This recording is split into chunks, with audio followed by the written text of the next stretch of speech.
abadde olwakusatu lulala era kati buli olunaku oluyita terugenda kudda okujjako nga tuli mu Shawwal. Nolwekyo ndabira ddala nti kya buvunaanyizibwa okubeera nga topiki yange ngenda nayo mu maaso abantu basobole okubeera nga beeyongera okumanya obusiraamu bwabwe. Topiki yaffe yali udkhulu fi silmi kaffa, muyingire mu busiraamu muggweremu. Ekiva mu aya egamba nti ya ayuha alladhina amanu, abange mu abakkiriza, udkhulu fi silmi kaffa, muyingire mu busiraamu muggweremu. Wala tattabi'u khutuwati shaitan, temugoberera amakubo ga sitaani, temugoberera obuufu bwa sitaani. Innahu lakum aduwwun mubin, kubanga sitaani bwe munaagigoberera mulabe walwatu agenda babuza.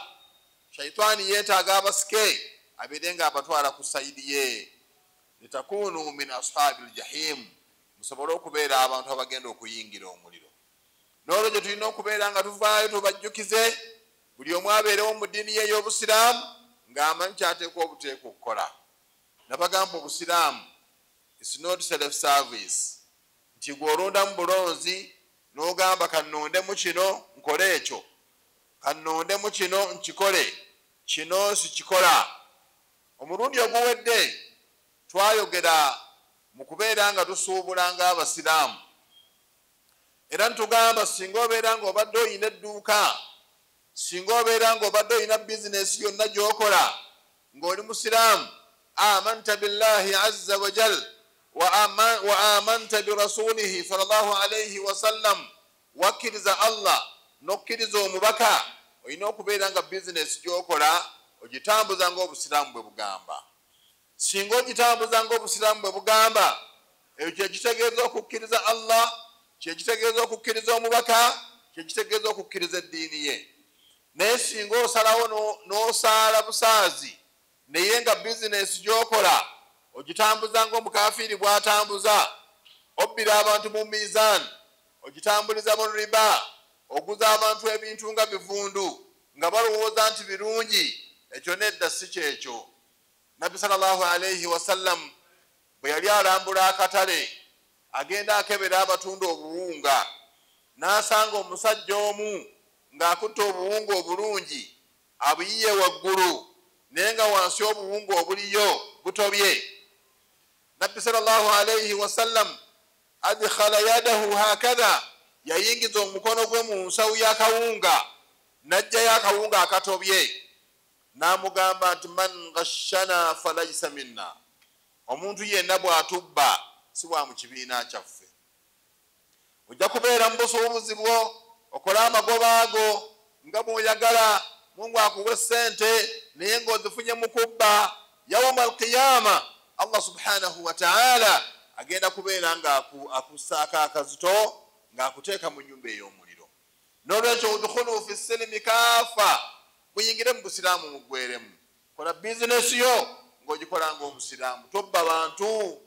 toddira muceere gwa kayiso n'ogutabula ne supa n'oguza abantu ng'obaguza supa ate ng'otabuddemu kayiso, bubeera bubbi. Man ghashana falaysa minna, oyo yenna abeera atubbye si wa mu kibiina kyaffe. Tobeera wantu n'obeera nga abantu obaguza encenga z'omuceere ng'olina omuceere omulungi gw'oyiye waggulu naye nga tobategeezezza nti zino mbaguza ncenga. Man ghashana falaysa minna, oyo yenna abeera atubbye si wa mu kibiina kyaffe. Tubeere mu busiraamu tuggweremu. Nabagamba olunaku luli olwayita, singa obeera nga bizinesi gy'olimu tosobola kubeera ng'otambuza eddiini ye ey'obusiraamu, bizinesi gite kuba egenda kuyingiza omuliro. Ogenda kuwangala ng'oli mu kweyagala naye akhiran Allah jalla jalaaluhu agenda kuyingiza omuliro. Tobbira abantu mu mizaani. Wailun lilmutaffifin, okuzikirira kuli ku bapimi ba mizaani. Alladhina idha iktalu ala nnasi yastawfun, singa babeera nga bapimira bo nga bagenza bapimira baagala batuukirize. Wa idha kaluhum aw wazanuhum yukhsirun, bo singa babeera nga bapimira abantu bakendeeza mizaani mizani bazisala amayinja bagasaamu ebituli mizani basayo magnet n'oguza omuntu kilo ya sukaali naye ng'omuwadde half kilo ne quarter n'oguza omuntu ennyama kilo naye ng'omuwadde half kilo ne quarter bannange mubeera bubbi Allah subhanahu wa ta'ala takyagala kubanga abantu ba Nabi Shuaibu alayhi salam baali babbira abantu mu mizani Allah tabaraka wa ta'ala nasindika Nabi Shuaib agenda abategeeze la tabkhasu nnasa ashiyaahum temubba abantu bintu byabwe tobbira abantu mu mizani beera omusuubuzi ng'oli musiraamu abantu baleme kubeera nga badduka bizinesi yo olw'okubeera nga obabba man ghashana falayisa minna oyo yenna abeera atubbye si wa mu kibiina kyaffe udkhulu fi silimi kaafa muyingire mu busiraamu muggweremu nga bwe mwakkiriza okusaala eswala 5 ne mukkiriza okusiiba omwezi gwa Ramadan mukole n'ebisigadde mu busiraamu basseruganda b'ekitiibwa abakozi b'ebitanda Allah jalla jalaaluhu abalungamye naye ng'abasinga obungi si balungi abali mu dipaatimenti y'enzigi n'amadinisa Allah abalungamye naye abasinga obungi si balungi abali mu dipaatimenti y'okutunga engoye Allah abalungamye naye ng'abasinga obungi si balungi abali mu dipaatimenti y'engatto Allah abalungamye naye ng'abasinga obungi si balungi twagala okubeera nga tubakoowola mu mwezi gwa Ramadan shayatin nga zonna nsibe tewali kinaababuzaabuza temubba bantu bw'okola endagaano gituukirize ayatul munafiqi 3 obubonero bw'omunnanfuusi buli 3 idha haddatha kadhaba bw'aba anyumya aba alimba wa idha wa'ada akhlafa bw'akola endagaano ajaawukanako wa idha utumina khana bw'aba yeesigiddwa akumpanya basseruganda abakola enzigi n'amadinisa n'ebitanda abatunga engoye kunu swadiqin mubeere aboogezi b'amazima tunuulira omulimu gw'omusajja gwakuwadde bwe guba nga gwetaaga ennaku 3 mugambe omulimu guno gwe weetaaga gujja kumala ennaku 3 bw'abanga omusajja akutte sente ze n'azikuwa omukolera amadinisa n'enzigi lwaki bw'obikola ate omala n'obiguza abalala omusajja agenda okujja okubanja nga tewali kiriwo hadhihi khiyana bubeera bukumpanya akalta almaala bighairi haqqin ogenda kulya sente z'omusiraamu z'olidde nga si z'amazima lwaki bizinesi ogikoze ng'ovudde mu busiraamu kola bizinesi ng'oli musiraamu albayyan bilkhiyari ma lam yatafarraqa abagulaana ababiri balina okubeera nga beesalirawo ebbanga lye bamala nga tebannaba kwawukana ebigambo ebiddako mu hadithi mbyagala nnyo fa in sadaqa wa bayyana burika lahuma fi bay'ihima bwe banaabanga boogedde amazima ne bannyonnyola munnange kino ekitanda kiriko damage ne bannyonnyola ebitanda ebyuma bigula bwe biti ne bannyonnyola